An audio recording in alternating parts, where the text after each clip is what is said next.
This episode is brought to you by the Arvada Center, because they're putting on a zany, fresh, funny fairy tale musical just for the holidays. Once Upon a Mattress plays from November 22nd through December 29th. Enjoy this laugh-out-loud musical version of The Princess and the Pea. Once Upon a Mattress presents a new kind of fairy tale princess who stays true to who she is and what makes her unique. It also features incredible music, tons of laughs, and it's perfect for families. They're even offering specially priced tickets for kids ages 4 and up. Tickets are available now at arvadacenter.org. That's arvadacenter.org. Today on CityCast Denver, Donald Trump is our next president. So will his Operation Aurora become a reality? And what does that mean for actual Aurora and the rest of the metro area? And how will another Trump term impact home and rent prices in a state already struggling with housing affordability? One of Colorado's top Democratic leaders joins me and producer Paul Caroli to wade into the election aftermath, plus the Colorado Springs weed vote conundrum, a beloved restaurant's much-anticipated reopening, and more news of the week. Oh, and just a note, our language gets a little explicit in this one. Today is Friday, November 8th. I'm Bree Davies, and here's what Denver's talking about.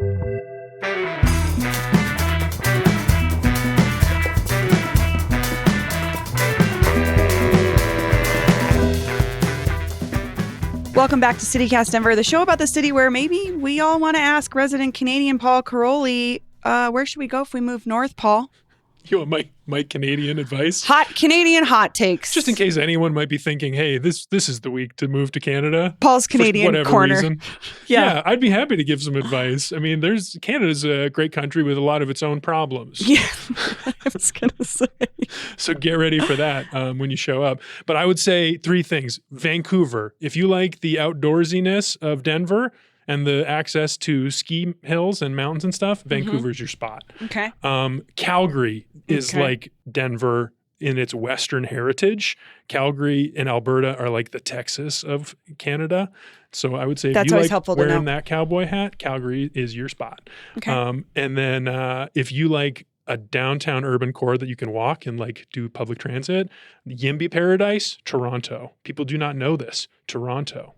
Also, or should I say Toronto? Toronto. And also, if you're a mall fanatic like myself, Eaton Center. Is that a Toronto mall? It's a gorgeous Toronto mall, Paul. When I went to Toronto, I made sure to go there.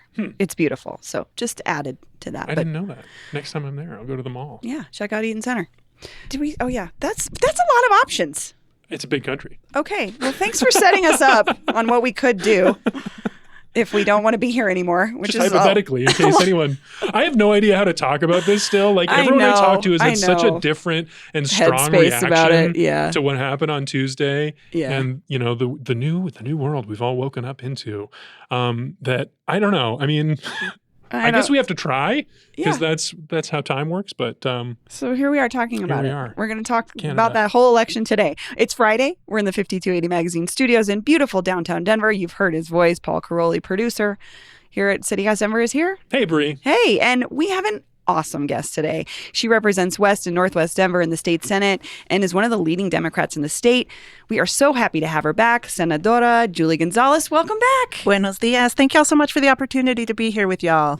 We were so happy to have you. I'm so excited. When you said you would do it, I was like, oh, hell yeah. This is going to be great. We've got stuff to talk about. I want to hear from you about this election. I think people want to hear from local Democrats. Like, why is Colorado such a strong point for Democrats when the rest of the country's going red? Yeah. I got thoughts. I was going to let's say, get into it. We'll get into that. Before we do that, we know this has been a long week. It's been stressful. It's been confusing. It's been exhausting. And maybe, I don't know, a lot of us are feeling uncertain or confused about what this election means for Denver. But one thing we want you to know is that we're here for you.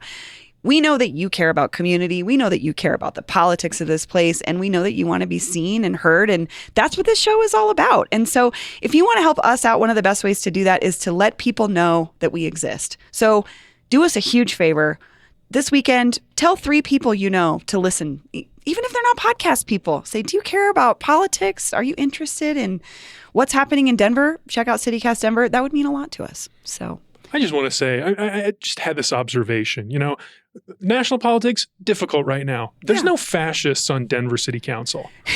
Just in case you want to make a difference in your absolutely community. true. Yes. You know, your neighbors, they want to talk to you. They want to work with you. I have Our never council's talked to also really anyone. accessible. They're so accessible. In Denver city government, these are good people. This is a great city. This is the time to talk to your neighbors and work on building a better city together. And we want to help you do that. We get to talk to those people. I'm all the so time. energized about this job right now because of this election. Like, I have a lot of feelings about it, but among them, this is such a positive place and such a constructive thing that we are doing. And I really hope people see that, because this is a community and you can be a part of it.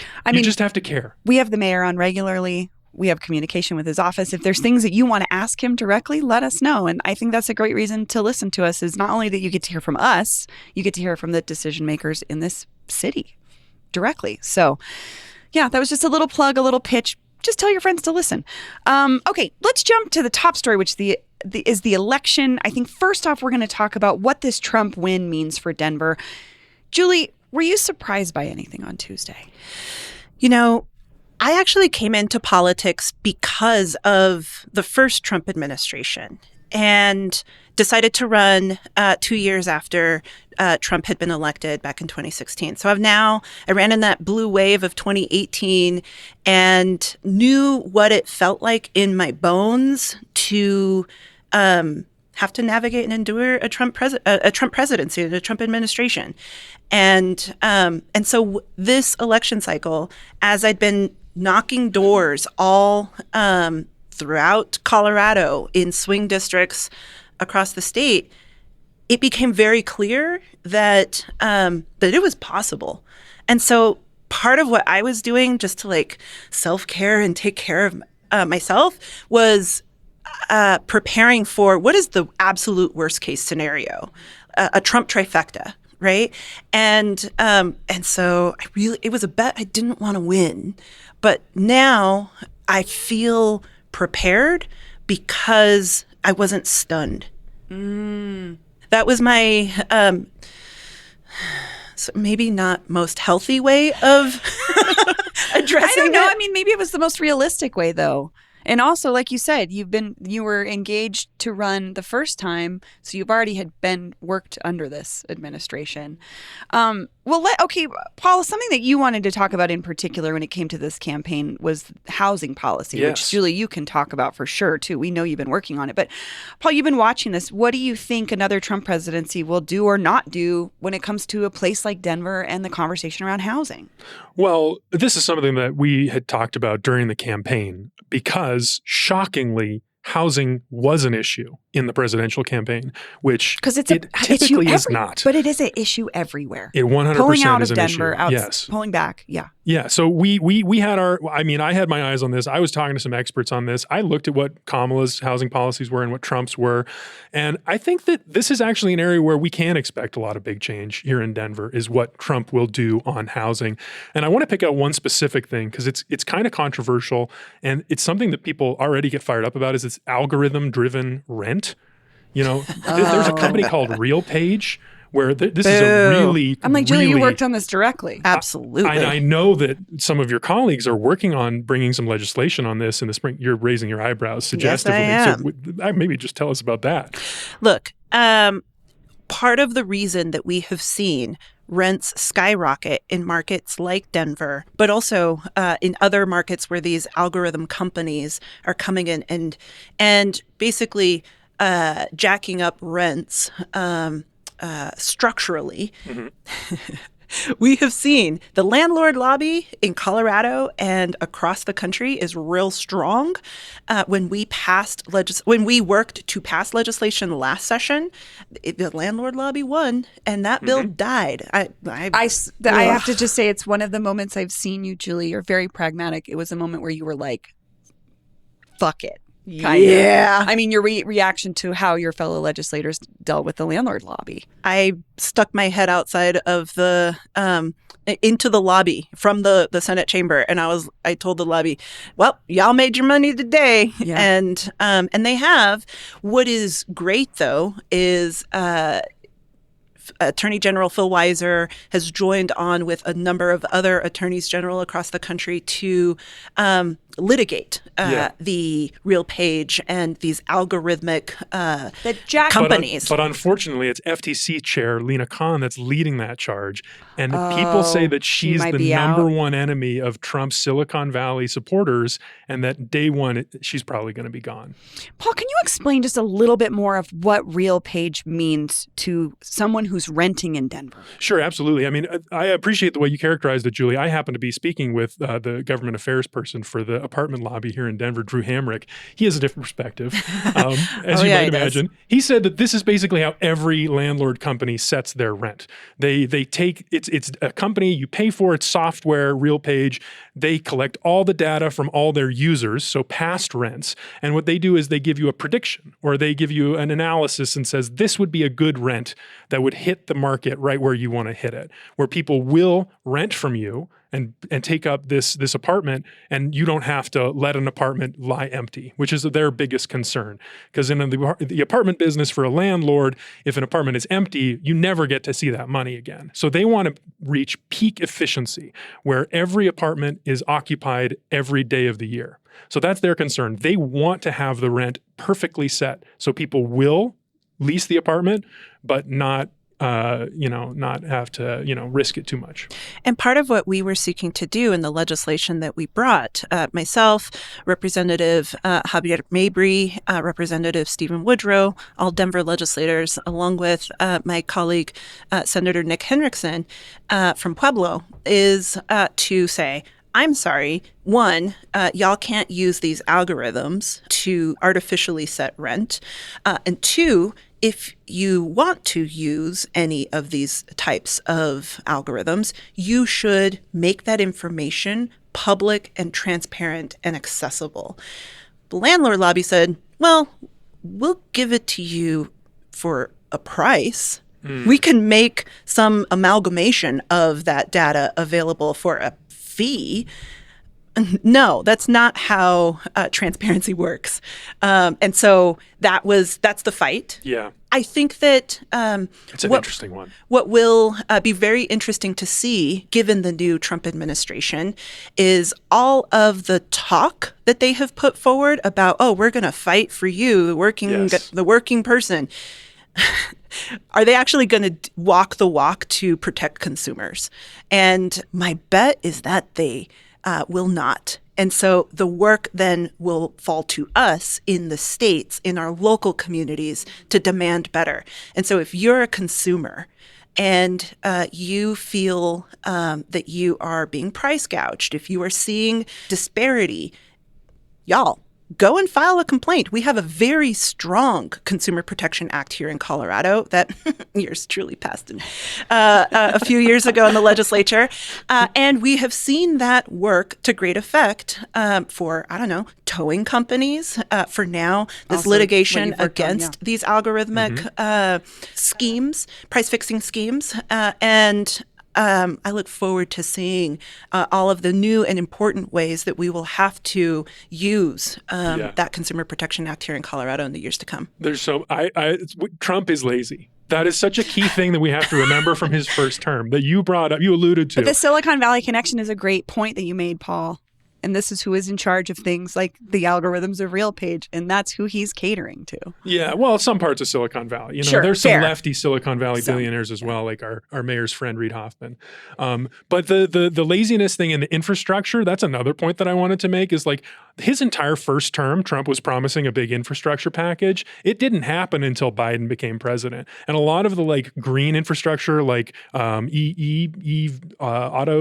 what electric vehicles, Electric EVs. vehicles. How do I not remember this? Anyway, there's a lot of that infrastructure happened because of the Biden administration. They didn't communicate that well enough to the American people. But that's also the thing that housing analysts say would be the most helpful thing for the national government to do to help with housing on a local level, is that kind of infrastructure. And I'm with you, Julie. I don't think he's going to have the focus or the care to actually do it. Details, not his strong suit. Really not his strong suit. But you also brought up another thing that I think we should talk about, which is the Democrats here actually care about saving people money. That's always been a priority for the Polis administration, for all of the Democratic leaders like yourself. Is that the secret sauce that we have in Colorado that the rest of the country doesn't have? I think that we have done the work locally And it's taken 20 years for us to move from being a trifecta red state to a purple state to a blue state. And that's the lesson I think I would share with folks who may be new to Denver or folks who may be listening in on your sister CityCast podcasts across the country, is that this work takes time. We don't get here overnight, and it takes a lot of investment, trying new things, being willing to be bold, and listening to people when they're where they're at. You know? And so, yeah, are we saving people money? Heck yeah, because one of the things that we hear loud and clear is, hey man, I'm working 1, 2 3 jobs, and I can't afford to make ends meet. I am paycheck to paycheck, right? And so being able to then respond to that and then point to the policies that we are putting forward to respond to that pain and to protect people's rights and save people money, that's the work. I have so much more to say, and I'm thinking about social housing. I'm thinking about the conversation of 10 to 15 years ago of like, if we just build enough housing, it'll trickle down and it'll be fine. There was no conversation about algorithms at that point. And so it's changed everything. But let's move on. What do you mean? I'm just saying, like, I just remember this I remember I was fighting with this guy on Twitter in like 2015. Ugh. And he was like, it was just like the pro density, like, we just have to build more. We just have to build more. And I was like, but that's not going to necessarily entice landlords to make those rents affordable. And it was like, well, the market will even itself out. But like, not if we have an algorithm that's deciding these things. I think the algorithm, they would say, is just to make it more efficient. It's just to reach people at the market rates. To set the rates. It would make it more efficient for them as landlords. But the flip side of that is that it makes it, it also maximizes their profit and makes it less easy for a consumer to actually negotiate, because the consumer doesn't actually get to see what the median rent is in the neighborhood, but the landlord does. I agree with you. It's about transparency. Absolutely. And I think it's about the predictive nature of the algorithms. If they're predicting, what is the prediction? You know, how does the algorithm work? Because that's where it gets to be really unfair. But a renter always has a chance to say no. They can always go live somewhere else. In this market, I was like, where? I don't think that that's true. I think some folks are barely able to make whatever the option is that they have, and they have to figure out how to make it work because it's the only option that is there. I definitely agree. I'm thinking about being a renter here in 2002. It was very different, and understandably, times have changed. But like that, it was all, that information was all out there. We knew what everybody was. I mean, I had to open up the newspaper to look and see what was being charged rent in the building next to mine. Like, it just feels like what Julie's saying, and I understand you agree, Paul, with the transparency part, but like, it doesn't feel like it's still in the consumer has any choice, really. What we're seeing now in the eviction data, where Denver has broken records. Now here in early November, we've already broken last year's record.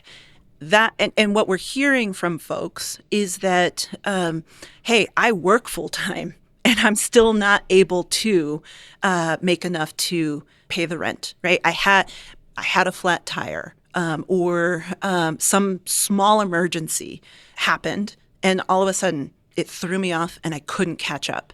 It is not like people who are not working who are getting evicted. It is working Denverites who are getting evicted at this point.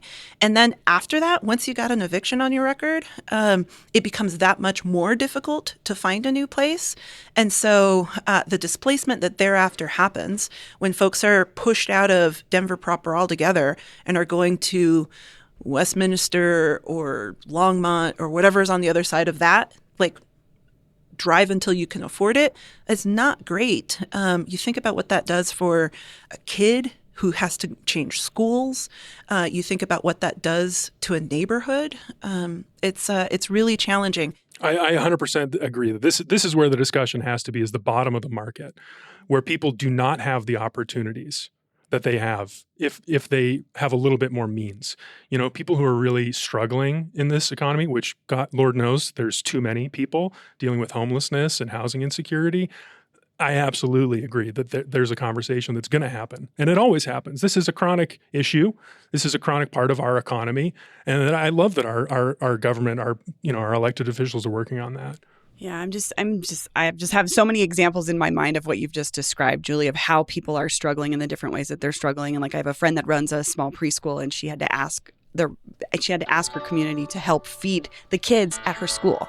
Like, really basic stuff is just needs are not being met.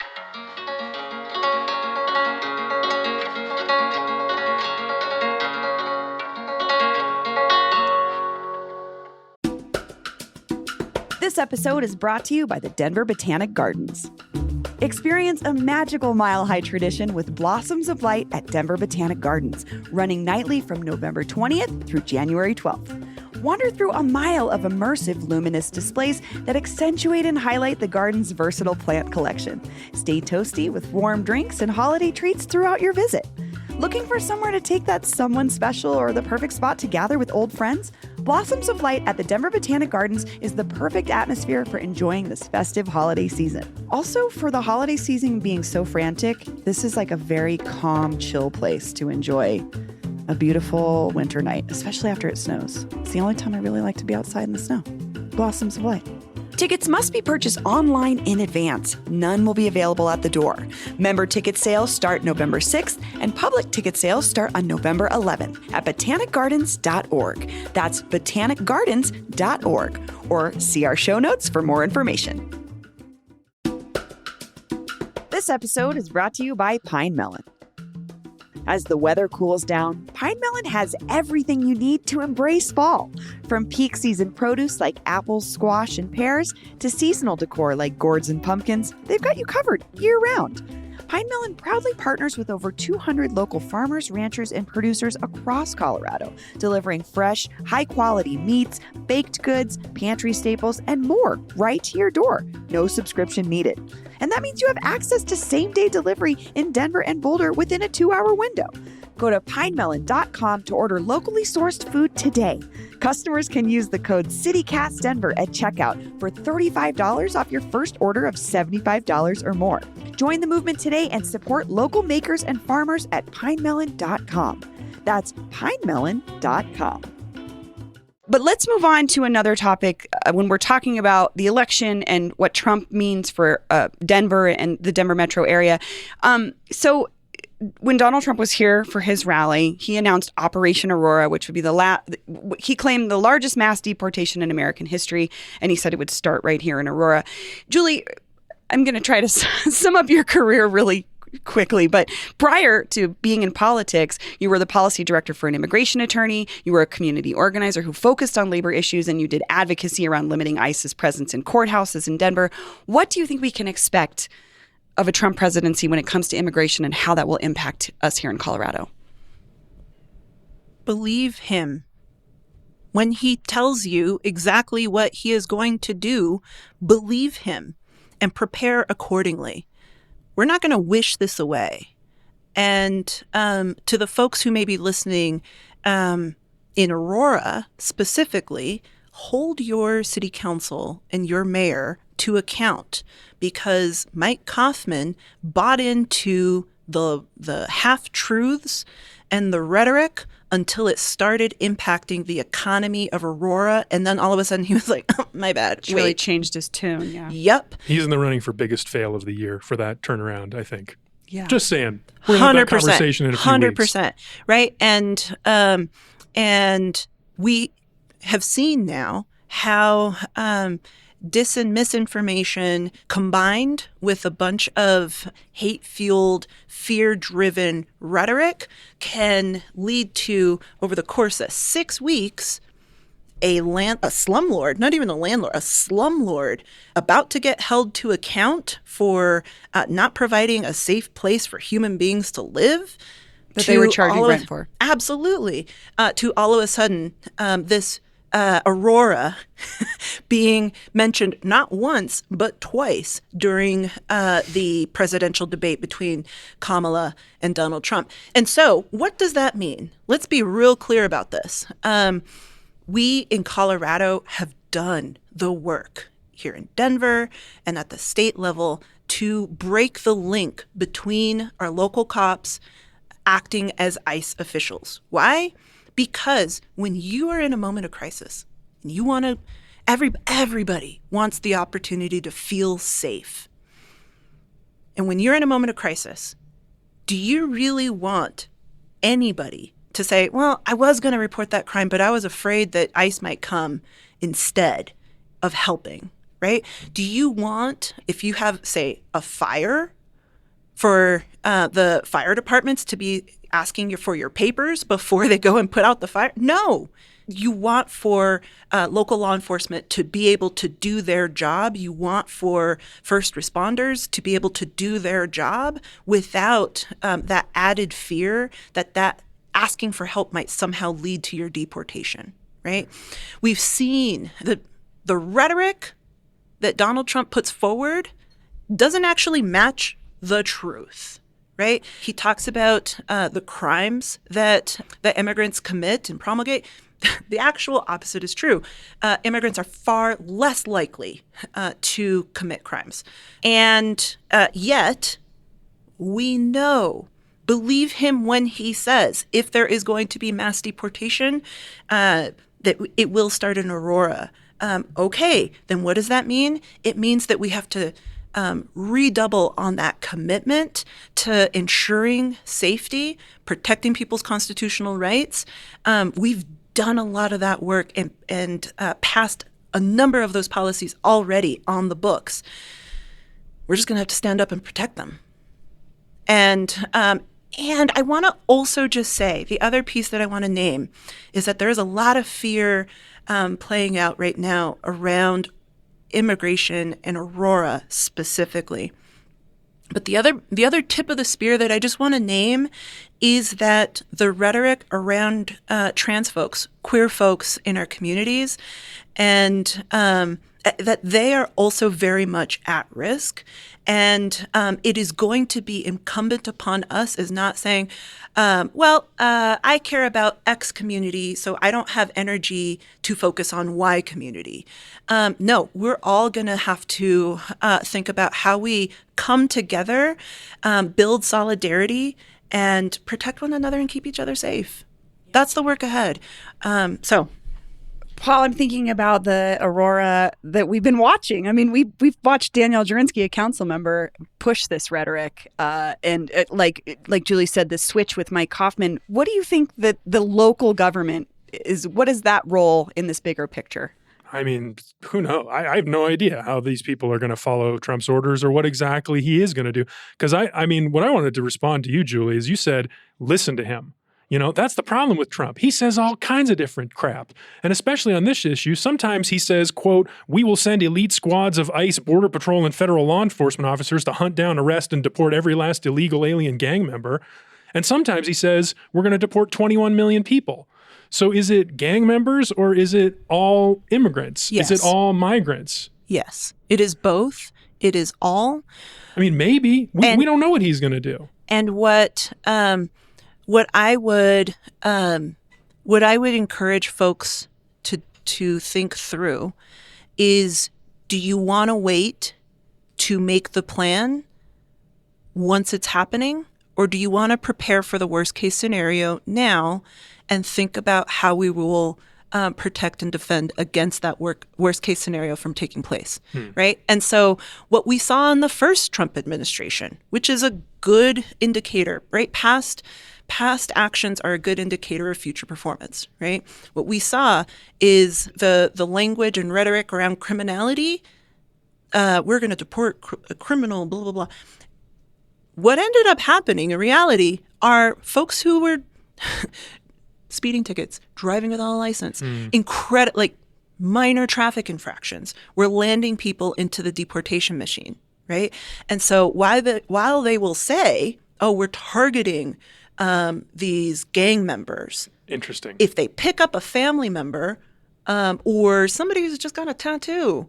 That will be, quote unquote, collateral damage / from the Trump perspective, just an added bonus. What that then means is that folks who look like me, folks who look like my husband, right? Like a big tattooed man, are going to be more in the crosshairs, are going to be more likely to be profiled. And what does that mean? What does that mean for Colorado? What does that mean for all of us? And so when I say, like, believe him, take him at his word, believe what he says a lot of things. It means that we have to prepare for all of the different scenarios. Interesting. No, that was helpful. I mean, that's like taking the racism that we can all recognize in the rhetoric and explaining it in the policy. That's interesting. Makes me think about the Aurora Police Department a little bit too. I mean, we saw that they were recruiting at Trump's rally in Aurora. I was personally there. I saw an Aurora police officer in uniform ridiculing Democrats and getting big laughs from the crowd.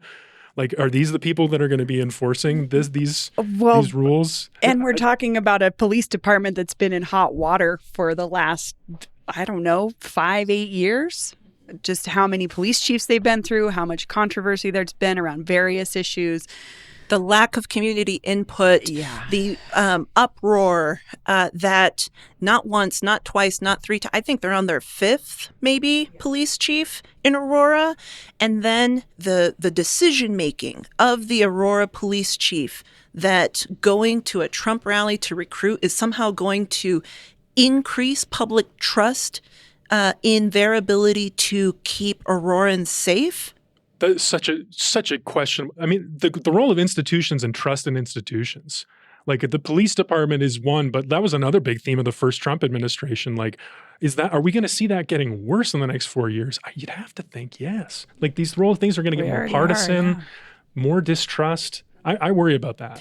And so that's where, if you are upset, if you are frustrated about the turn that this country has just taken, given the Donald Trump being elected president again, don't get mad and just rage on social media, or just cut everyone off. Because that's what I've seen a lot of posts of, like, if you voted for Trump, just unfriend me right now. Yeah. Don't talk to me. And I'm like, how are we going to I saw one sane person post, like, this is a moment. Let's meet. Let's organize. Let's talk. Let's not shut people out, because that did not get us anywhere the first time. Absolutely.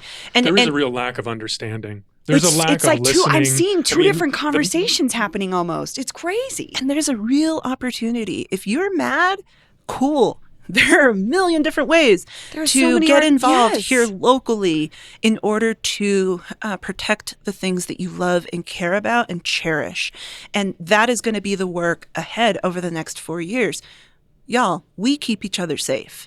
And so when there was such an outcry in reaction to the false rhetoric that the Republican-controlled Aurora City Council engaged in, that when the public showed up, they freaked out and moved to a virtual meeting, right? Like keep showing up. Yeah. Keep showing up. That is the work, right? And don't think that you going to your local school board meeting or to your local city council meeting doesn't have value. Oh my God, I can promise you it absolutely matters. And that is feel all the feelings, y'all. Like, this election was real hard in a lot of ways, but lean into it, get involved, build connection, find your people. That's the work ahead. This is making me think of something I've been talking about with my wife all week, because another thing I remembered from 2016 in the aftermath was the Women's March. All the pink hats, all the people in the streets of downtown Denver. Are we going to see that same kind of energy in protest? And was that effective, that kind of protest? Julie, I wonder what you think about that. I think that in the first administration, being able to express in a collective and very public way that shock, disgust, disappointment, and resolve was so powerful. And yet, looking at some of the exit polls, white folks, y'all got some work to do. Y'all need to have some conversations, With hard ourselves. conversations with y'all selves. Look, within the Latino community, we've got some work to do too. Oh, boy. But I will just say that before we go and start talking about black and brown men, let's talk about the white folks. Y'all got some work to do. Y'all got some splaining to do. And so to your original question around will there be similar outpouring of public like protest? Yeah. Probably. An explosion of like Probably. feeling. Yes, I welcome that.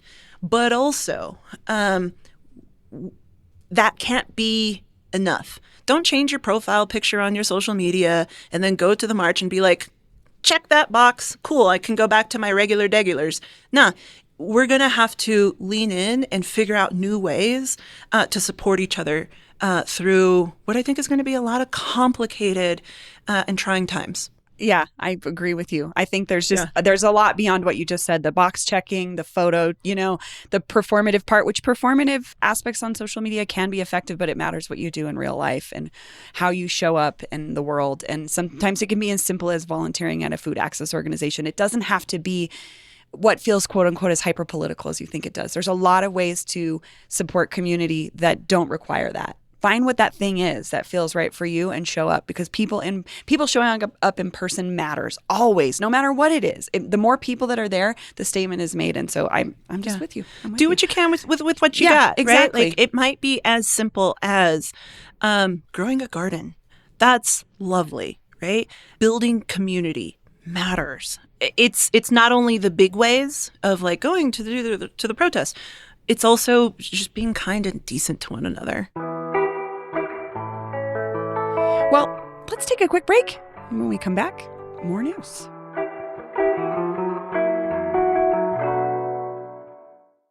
Blinds.com is kicking off the savings early with Black Friday mega deals all month long.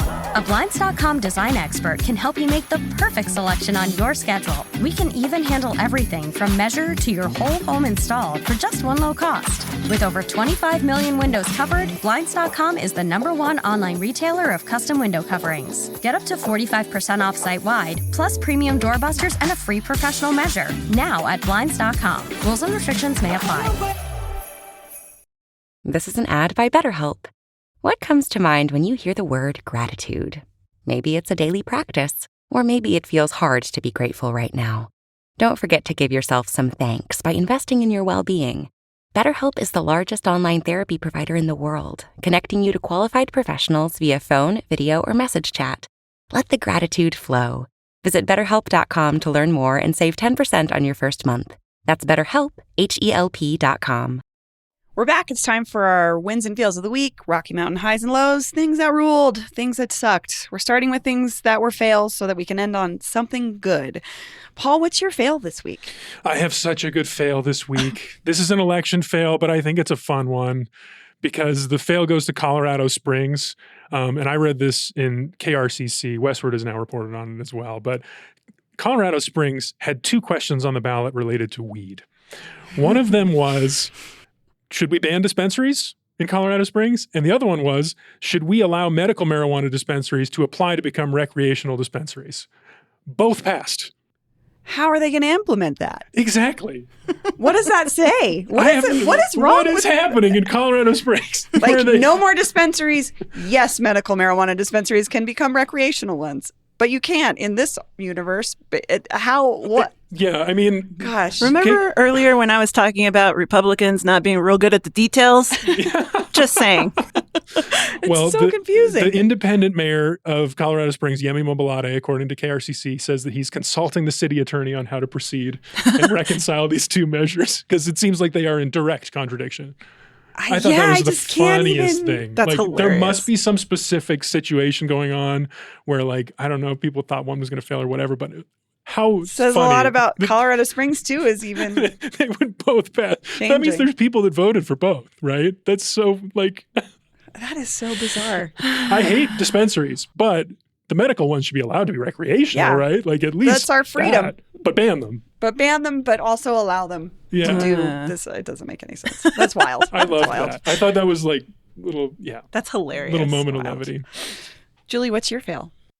My fail this week is Denver Public Schools announcing, in the midst of all of this election drama and turmoil, the list of schools that are slated for closure.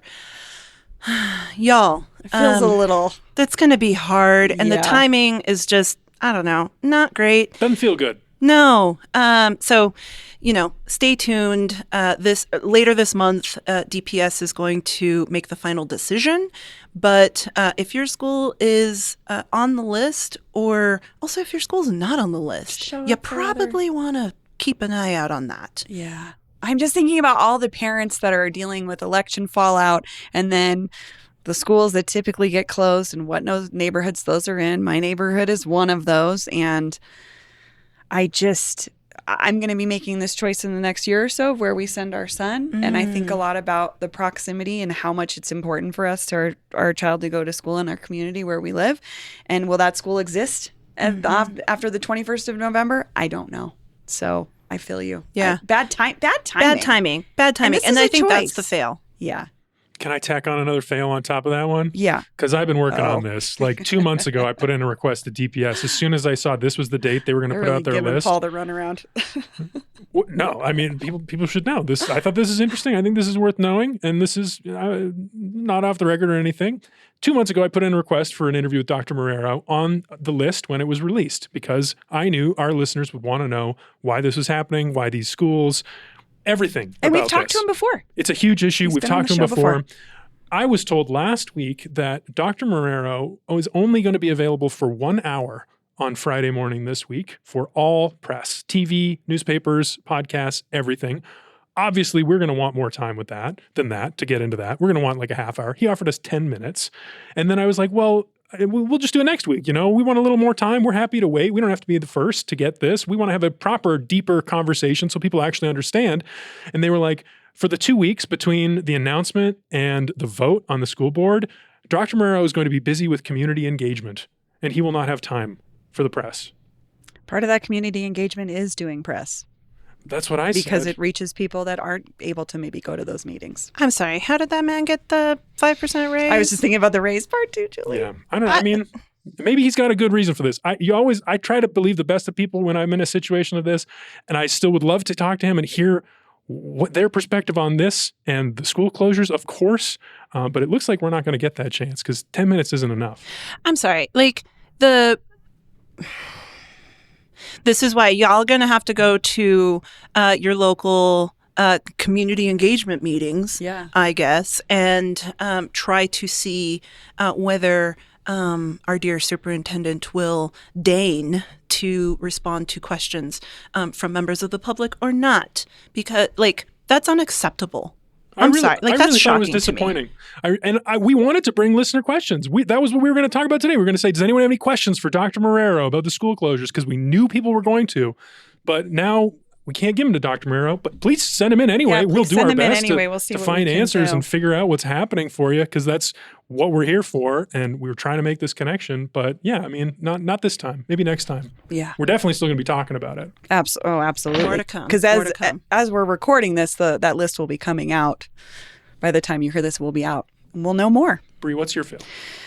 It's the way that this union fight at the Mercury Cafe has been going down.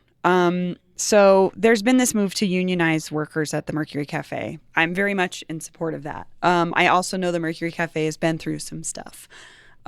It's been a hard couple of years. But what was really interesting in the turn of this conversation was last week, these folks representing this union of supposedly workers at the Mercury Cafe, turns out are not workers of the Mercury Cafe. They were former employees that weren't there for that long. But they were pushing for a boycott over Dia de los Muertos, the end of Halloween weekend. Tons of performers had gigs there. They had shows set up. And I saw this conversation happening online. Like, you want me to, I support the union, but I can't boycott the Mercury Cafe. This is my night. when I've already sold tickets to my show. People are coming to see me. And it felt so directly contradictory to what the space that the Mercury Cafe has been in existence for 30 years is, a space for artists and performers and the community to come together. And you gave no one notice, you're calling for a boycott, and you're putting artists in a really crappy position. And then another turn that happened was Marilyn McGinnity, former owner who started the cafe, put out a letter. And she said the people calling for the boycott only worked at the Mercury for a short time. A boycott hurts people who have invested years of energy into the Mercury and have been holding it together since the changed ownership. These people are musicians, open mic hosts, poetry hosts, poets, dance teachers, and dancers. It hurts the kitchen and the bar workers. None of these people were consulted about a boycott. A boycott damages communities, and community was the Mercury's purpose. Then she goes on to say, I actually tried to unionize my own staff in the 90s. So but Marilyn. the union would not allow her to because she was management and her own employees were, and she says this in the letter, my workers were ambivalent, so it didn't happen. But I support unions. I do not support a boycott. And I just thought, what a poor execution of a situation that, I mean, I have mixed feelings about how this went down. And I think Danny Newman had a really tough thing on his plate taking on this institution. The new owner who made a decision to do something. Anytime you decide to take on try to be a good person and take on a community space, I don't know. I don't want to be in that seat for sure. I just hope that there is opportunity for all of the different perspectives and sides to come together and just share what has hurt about this process and what folks' goals are, because I think about it as such a Venn diagram of like there is so much overlap in the values and the goals and right and to try to pit these two groups together when that Venn diagram is almost a circle. And I think that's what artists were saying. Was yeah. Like, why are you making me choose this? And I appreciate that Marilyn was saying like, this is really hard for these people. She also made a good point. The Mercury is for sale again. Mm-hmm. What's next? Mm-hmm. How do we do this? Not by alienating the community that supports it, but also, like I agree with you, Julie. I think there needs to be, and it just sounds like people just weren't called into the conversation. They were told something was happening without being consulted. So I'd like to point out something I feel like is missing here as well, which is you can call for a boycott as a union, but it's actually not the most common thing you hear unions doing. Normally, the action that unions do is a strike, which is where they make a sacrifice and make a show and try to get leverage in negotiations. This is not making a sacrifice, calling for other people to boycott. No, I mean, it actually jeopardizes the livelihood of a lot of folks that work. They don't work for the Mercury Cafe, but they're, essentially contractors there. They want it to continue. And like you said, Julie, the Venn diagram is basically the same. It's the same people. And you're asking them to go up against each other. What is that going to lead to? Well, they must feel like it's been a really unfair situation for them at the Merc. And I haven't seen a lot about what their claims are, what they're asking for, their demands from Danny. And I don't know from Danny what that would do to the business, because I think everyone can agree we want the Mercury Cafe to survive. It's kind of a Casa Bonita situation with the labor. Like everybody wants it to be successful. So maybe the demands are really onerous. Maybe they're reasonable. Maybe their working situation has been horrific. Maybe not. It's really hard to say from the outside to make a decision on something like a boycott and like giving up a night and a show that would be a revenue for you. Yeah. Oftentimes it's your big show. My husband just played that big show for himself for the year. It's a big time of year for artists. So I'm frustrated, and I do hope that something good comes out of this on all parties, because of course I want the workers to have representation and to be valued and that space to continue. But it's a much more complicated thing when that business is built on intellectual and community integrity. This is not a corporation. This was people powered on all sides. So I just hope that folks are able to come together and find the right and path talk forward. to each other. So we'll be following and heal that some of for the sure. wounds. Yeah, talk about what really happened, or what how you were feeling, and why this was the avenue they chose to go. But I had a friend of mine who's in the swing dance community, which is huge there, and she was the one that shared that letter for Marilyn. And her feelings like, I go here every week to dance, and you're asking me to do something without consulting the community that has been in that space every Tuesday night for 30 years. So Maybe not given good enough reasons. I mean, Anyway, we should talk about wins. We should talk about wins. yeah, let's get We to gotta the keep happy going. stuff. Let's get to the happy stuff. Julie, what's your win? Dude, okay. With the snow, Hmm. I have 3 Shih Tzus, and have 3 now? my youngest is A a pack. year old, and my oldest is 19. And dude, Chucky loves the snow, and the win of this whole week for me is seeing all of the cute dog sweaters. Thank y'all. Y'all are giving me joy. Do yours have boots too? Do you do boots on them? No. Okay. I had to No. Do you? not our old dog we did because he was so old. But Aw, yeah, I love it. Dog sweaters, always Hell a yeah. win. Always a win. they're so cute. Paul, what's your win? Well, I'm just realizing this now, but my win is also about weed. So, maybe you can see where my head was at after Tuesday night. Yes, I am curious what you think about this. But this was a crazy win because there's a trio of people, business owners, who founded one of Colorado's most successful dispensaries, Green Dragon. They had 17 locations, and these 3 people, Andy Levine and Lisa Leader, that's a married couple, and then their son Alex Levine, Andy's son. Huge success. They rode the wave all the way up, and then in 2021, the very peak of the market, they sold. Now they stuck around with the company, it didn't work out, they ended up leaving. But now, as the market has totally tanked and that revenues are in the toilet, they're coming back they're saying, we have the expertise. We're buying up all of these dispensary licenses that are now available. We're getting back in the game. And they have a whole new chain called Fired Cannabis. And they're like, it's time again. So I just had to recognize that these people did exactly the right thing. They sold high and they're buying low. And I think that is a win. They deserve credit for this. I don't know how they had this insight that 2021 was the right time to sell and that now is the right time to get back in. I wish them the best of luck in this new enterprise, but I think that was fascinating thing that they've done. Interesting. Good news. I didn't know that. Kind of a weird little I was gonna note in say- the cannabis market, which is otherwise Mm, pretty bleak. My only feeling here is that they sold their company and then Green Dragon just went bankrupt. And all 60 of the employees were laid off. So it'd be awesome if they wanted to rehire some of those old employees that They probably should. put a lot of time and energy into the Green Dragon brand initially and didn't get to reap the benefits when they sold their company. Well, I So, don't know. I mean, maybe That's my hope, is that they take that time to maybe reconnect with some of those old employees. That would be a great idea. I mean, if those people have been around a long time, probably really good at their jobs, probably Yeah. help build this new thing. Yeah. So interesting. Yeah, it is interesting to see. I mean, we've been following the weed conversation for the last year or 2 years of how it's changed so much. And I One of think my it's- favorite stories. It's going to be a conversation we're going to have again in 2025 for sure. Oh, yeah. Coming forward, Oh. this upcoming legislative Hell, session, there yes. are going to Give be us a that sneak number of efforts to try and limit the cannabis market in different ways, and whether that's capping in new and different ways, potency, and so there's More going to regulations? and so that'll be a really interesting sort of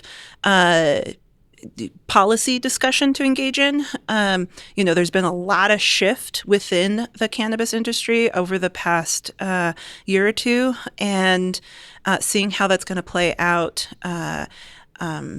Also, a really interesting sort of not traditional like red-blue policy. Yeah. I have worked with, very, very, very conservative Republicans on cannabis policy, and it's going to be an interesting thing to play out next year.